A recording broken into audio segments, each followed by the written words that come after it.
यानंतर कोल्हापुरातल्या राजकारणात एक मोठी बातमी येते। कोल्हापूरचे समरजित घाटगे शरद पवारांची साथ सोडून पुन्हा एकदा भाजपमध्ये परततायत। समरजित घाटगे यांना विधानसभा निवडणुकीमध्ये तिकीट न मिळू शकल्यानं राष्ट्रवादी शरद पवार गटामध्ये त्यांनी शेवटच्या क्षणी प्रवेश केला होता। मात्र आता पुन्हा समरजित घाटगे भाजपचे प्रदेशाध्यक्ष रवींद्र चव्हाण आणि मंत्री चंद्रकांत पाटील यांच्या उपस्थितीमध्ये भाजपमध्ये प्रवेश करतायत। येत्या 8 तारखेला मुंबईमध्ये घाटगेंचा भाजपमध्ये प्रवेश होणार आहे।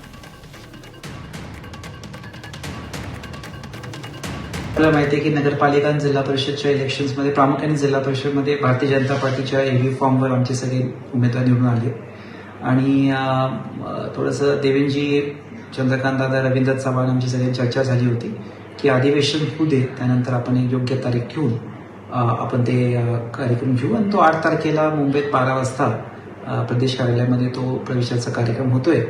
आणि मला म्हणजे ही सगळी प्रक्रिया आता 8 तारखेला पूर्ण होते, याचं बरं वाटतं की आपल्या मूळ पक्षामध्ये मी परत येतोय, तर याचाही मला अभिमान आहे।